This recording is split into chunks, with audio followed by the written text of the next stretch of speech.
Welcome to Overcoming Church Abuse 5 Steps to Meaningful Change and Healing.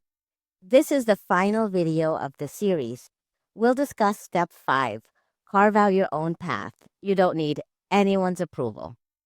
If you haven't watched the video on Step 1, Unravel Toxic Theology, the video on Step 2, Go No Contact with High Control Religion, the video on Step 3, Don't Replace Mental Health Care with Church Counseling, and the video on Step 4, Befriend Being Disliked and Misunderstood, please watch them first.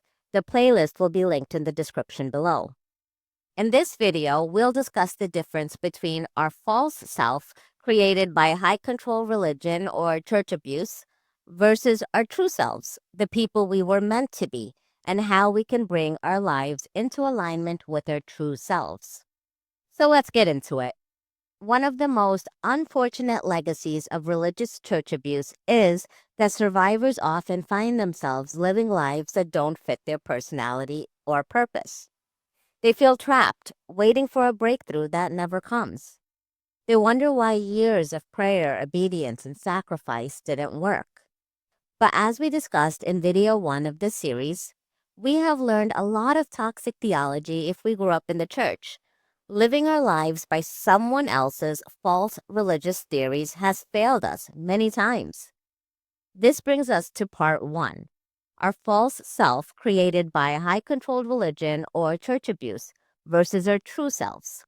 Our false self is the person we think we have to be or the person we have become to survive, be loved, or be accepted. In the last video, I shared that I was always told that I had a big mouth because I wasn't afraid to speak my mind. I spent years of my life trying to suppress my tendency to speak my mind. People who liked me better while I was suppressing my true self didn't like me for who I am and didn't turn out to be good allies when I needed support. So now, I speak my mind without guilt or shame, but with tact and sensitivity, of course. When I was a teenager in the 90s, I was trained through my youth group lessons to believe that my life would start once I was married, and learning how to be submissive as a wife would ensure a successful relationship. As it turns out, this doesn't ensure a successful relationship. With life experience, we know that healthy relationships are 50-50. But what I was taught instilled a false belief in my mind that I had to be someone I'm not to be chosen, loved, and valued. It is important to ask ourselves who or how we were told we had to be. Who did we become to be accepted by a religious community, family, or our distorted perception of God? What sacrifices did we feel obligated to make? Did we give up our dreams and ambitions because we were told we had to? What situations or people did we tolerate or take back even when our inner voice was telling us not to? The answers to these questions represent our false self. Were we told we had to be submissive, domineering, straight, modest, quiet, a martyr? Were we told that we had to go to Bible college or that we had to take back an abusive spouse if they claimed to repent?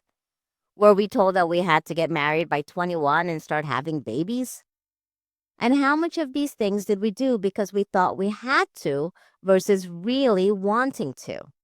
How often did we muffle our intuition or inner voice, which was speaking sense to us, out of fear or obligation? In video 2 of this series, I shared a story about a Christian couple I know who have been separated but not divorced for over 20 years. The abused spouse in the relationship had the instinct to leave the marriage, but they haven't pursued a divorce due to pressure from their church community. This has unfortunately kept their life out of alignment. Their breakthrough hasn't arrived. Living our lives as our true selves, on the other hand, brings joy and peace into our lives. It brings our lives into alignment with our hopes, dreams, and purpose. It empowers us to find the right friends, partners, and opportunities. What happens when we ask ourselves what we really like? What is our true personality? For example, are you friendly, extroverted, introverted, artistic, creative, strong-willed, agreeable, open-minded, independent, bold? Are you a homebody or do you like to go out? Do you prefer heels or flats? What do you find attractive in a potential friend or romantic partner? If you had nothing holding you back, what would you do for a living?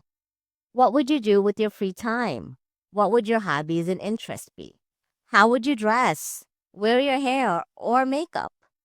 What kind of people do you want to spend your time with? What qualities do you value in others? What makes you happy and gives you a sense of purpose? What are the truest desires of your heart? You may be surprised at how much the answers to these questions reflect who you were and what you enjoyed during some of your earliest memories. So consider your personality traits and preferences from your childhood. There are no wrong answers to these questions. The right answer will depend on you and who you are as an individual. They also represent your true self. This leads us to part 2. How can we bring our lives into alignment with our true selves? To start living our lives in alignment, we first have to identify our true selves versus our false selves. For example, here are a few things I learned about myself. My false self was a good, compliant girl. I tried to get along with others and be responsible. I did my best to be holy and meet society's standards. I thought if I sacrificed my desires, God would answer my prayers. I didn't go after what I wanted. I waited for God to open the doors. I wanted people to see me as easygoing and agreeable. My true self, on the other hand, is adventurous and fiery.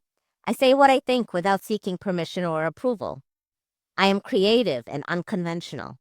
My true self enjoys the freedom of self-employment and thrives on new ideas. I write and I enjoy nature. I'd rather be myself than worry about what others think. It's not enough just to identify the differences. We also have to start living as our true selves, but be patient and be kind to yourself. Transformation doesn't happen overnight, but it does happen. There is a free worksheet on the Surviving Religious Narcissism website that is a simple tool to help you do that. It doesn't tell you who your true self ought to be. No one can answer that question but you. Rather, it is designed to assist you as you come to your own conclusion. I hope that you spend time filling out the worksheet. Don't rush it. Take as much time as you need. In it, you can write your answers to the questions raised in this video. You can compare your false self to your true self. Once you are done writing, save it in a safe place. Try to take it out every day for about a week and look it over. After that, glance at it once in a while. A writing exercise alone has no power. The power is in learning more about yourself and who you are meant to be. Very often, the words we put on paper help shift our mindsets and day-to-day choices. They can change the trajectories of our lives. Don't be surprised if you experience major shifts in your timeline. I want to thank you for taking this journey with me. It means so much to me. In this series, I included what took me a lifetime to learn. I hope that it is a blessing to you as you continue in your healing journey. Please comment on your thoughts below. And if you enjoyed this video, please like and subscribe. Please consider sharing the series with someone you know who may benefit. Thanks again.